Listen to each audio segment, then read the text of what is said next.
नमस्ते दोस्तों, welcome you all to our channel study to the point. दोस्तों आज हम डिस्कस करेंगे स्फूर्ति स्कीम के बारे में। ये जो हम स्कीम्स जो डिस्कस करेंगे दोस्तों, ये बड़ी इंपॉर्टेंट है ऑन अ डेली बेसिस। और साथ ही साथ ये भी जरूर याद रखिएगा, ये आपके अपकमिंग एग्जामिनेशन फॉर यूपीएससी 2021 और यूपीएससी के अन्य जितने भी एग्जामिनेशन हो, चाहे वो सीडीएस हो, सीएपीएफ हो या ईपीएफ हो या कोई अन्य एग्जामिनेशन, इन सभी में ये महत्वपूर्ण रहेंगी। ये सोशल स्कीम्स कहलाती हैं दोस्तों, जो कि हमारे गवर्नमेंट द्वारा वेलफेयर के लिए डेवलप की जाती हैं। और साथ ही साथ दोस्तों ये स्फूर्ति, ये एक्रोनिम है दोस्तों, scheme of fund for regeneration of traditional industries scheme.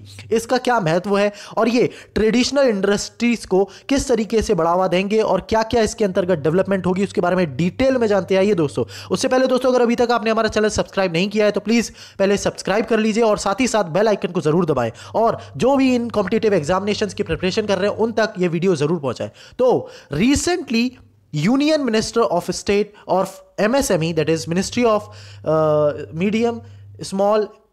Micro, Small and Medium Enterprises, has said that 5,000 clusters for artisans can be started under the Spurti scheme by fast tracking the approval process and reducing the red tapes। तो basically जितने भी red tape दोस्तों actually refer किया जा रहा है, जितने भी रुकावटें हैं उन सबको हटाते हुए जल्द से जल्द क्लस्टर्स बनाए जाएंगे इन ट्रेडिशनल वर्कर्स के, ट्रेडिशन आर्टिसंस के, जिससे उन्हें प्रॉपर तरीके से उनका एम्प्लॉयमेंट मिल पाए ऑर्गेनाइज वे में, और प्लस नई मशीनरी के साथ वो इंटीग्रेट हो पाए और अपना इनकम भी बढ़ा पाएं। तो इसके स्कीम के अंतर्गत है क्या, आइए डिटेल में जानते हैं। उससे पहले दोस्तों, ये मैं हूं, आप मेरे बारे में गो थ्रू हो सकते हैं। अगर आपको इस लेक्चर की पीडीएफ डाउनलोड करनी है तो आप हमारे टेलीग्राम के इस आईडी से डाउनलोड कर सकते हैं, प्लस फेसबुक और इंस्टाग्राम की इन आईडीज पे हमसे जुड़ सकते हैं अगर आपको डेली करंट अफेयर से जुड़े रहना। सो दोस्तों, स्फूर्ति स्कीम के बारे में हम ब्रेक डाउन करके इसे क्रिस्टल एंड क्लियर समझते हैं कि है क्या। ये एक इनिशिएटिव है मिनिस्ट्री ऑफ एमएसएमई का to promote the cluster development, as I told you. और इसका जो नोडल एजेंसी रहेगी दोस्तों, इसको जो पूरी तरीके से कोऑर्डिनेट कराएगी, ये केविक रहेगी।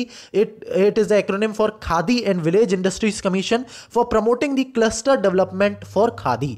और साथ ही साथ दोस्तों कुछ अन्य जो स्कीम जो अभी हमारी चल रही हैं, इनको भी इस स्कीम के अंतर्गत मर्ज किया जाएगा, इंटीग्रेट किया जाएगा। ये स्कीम्स है scheme for enhancing productivity and competitiveness of khadi industry and artisans. Second is PRODIP, that is scheme for product development design interventions and packaging. तीसरी है दोस्तों scheme for rural industries services centre risk. और चौथी है other small interventions like ready wrap unit, ready to wear missions. इन missions को, इन schemes को एक साथ मर्ज कर दिया जाएगा इस स्फूर्ति स्कीम के अंतर्गत। तो दोस्तों आइए और जानते हैं कि इसको किसने इनॉग्रेट किया और क्या इसका बैकग्राउंड है। तो इनॉग्रेशन ऑफ द स्फूर्ति क्लस्टर के बारे में बात करें तो ये एट पल्लाडम एंड कंगानम 18 मई 2018 को इसे कर दिया गया था, 18 मई 2018 में। और ये जो स्कीम है दोस्तों, ये गिरिराज सिंह जो है हमारे जो मिनिस्टर ऑफ एमएसएमई है गवर्नमेंट ऑफ इंडिया, इनके ओकेशन के द्वारा, मतलब इनके द्वारा ये लॉन्च की गई थी। और साथ ही साथ इसके चेयरमैन भी जरूर याद रखिएगा दोस्तों, CP Radhakrishnan is a chairman and coir board will preside over the function. Inaugural programme जो हुआ था दोस्तों, ये था कनगायाम खादी क्लस्टर 9 बजे, कंगयाम कॉयर क्लस्टर। ये दोस्तों इतना इंपॉर्टेंट नहीं है।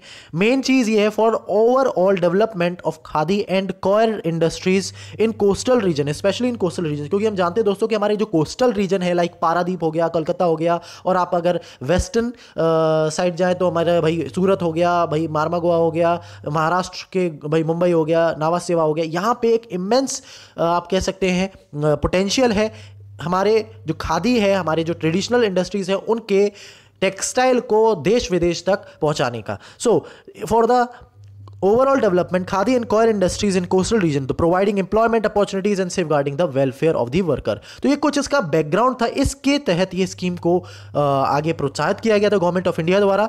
आइए इसके बारे में ऑब्जेक्टिव्स जानते हैं कि क्या ऑब्जेक्टिव्स रहेंगे इस स्कीम के तहत। To provide the sustain employment for traditional industry artisans and rural entrepreneurs. तो जो रूरल एंटरप्रेन्योर्स हैं और जो आर्टिसंस हैं, उनको एक हम कहें सस्टेन एम्प्लॉयमेंट देना, मतलब कि उनको एक ऐसे तरीके का एम्प्लॉयमेंट देना जिससे उनको उनकी जो पेमेंट है, उनकी जो इनकम है, वो एक कंटिन्यूस वे में बन पाए और उनका डेवलपमेंट हो पाए ओवरऑल.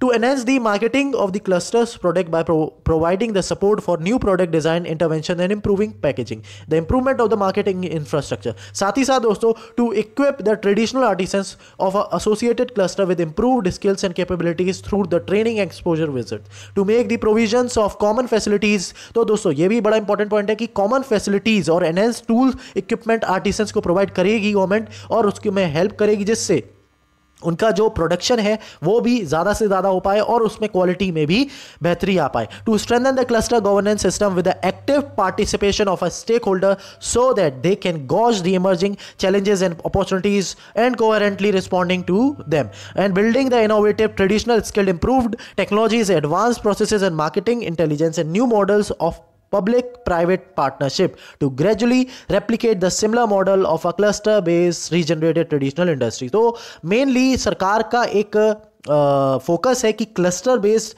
ट्रेडिशनल इंडस्ट्रीज बनाई जाए जिससे कम लोगों को नहीं, बहुत ज़्यादा लोगों को नौकरियों के अवसर भी मिल पाए और उनके जो हुनर है उसको भी एक सही डायरेक्शन के साथ सही पहचान भी मिल पाए, उसको उनको प्रॉपर अमाउंट भी मिल पाए. सो दोस्तों इससे क्या इंपॉर्टेंस रहेगी, as we have talked in earlier that the primary objective is to organise the traditional industry and secondly to make them competitive and increase their income, जो कि ये मेन फोकस है हमारी गवर्नमेंट का. Also it supports the creating infrastructure through common facility centres, procurement of new machines and creating the raw material banks, improved packaging. तो इन चीज़ों पर ध्यान रहेगा. और इस स्कीम को कौन अवेल कर पाएगा, कौन एलिजिबल होगा दोस्तों, तो ये जरूर ध्यान रखिएगा. तो इंस्टीट्यूशंस एलिजिबल फॉर दिस पूरी स्कीम विल बी एनजीओस, जितने भी नॉन गवर्नमेंटल ऑर्गेनाइजेशंस है और हम नॉन प्रॉफिट ऑर्गेनाइजेशंस है, ये सब इसके लिए एलिजिबल रहेंगे जिससे ये इनमें क्या कहते हैं हम जो वर्कर्स होते हैं ये जुड़े रहते हैं, इनको एक स्टेट ऑफ द आर्ट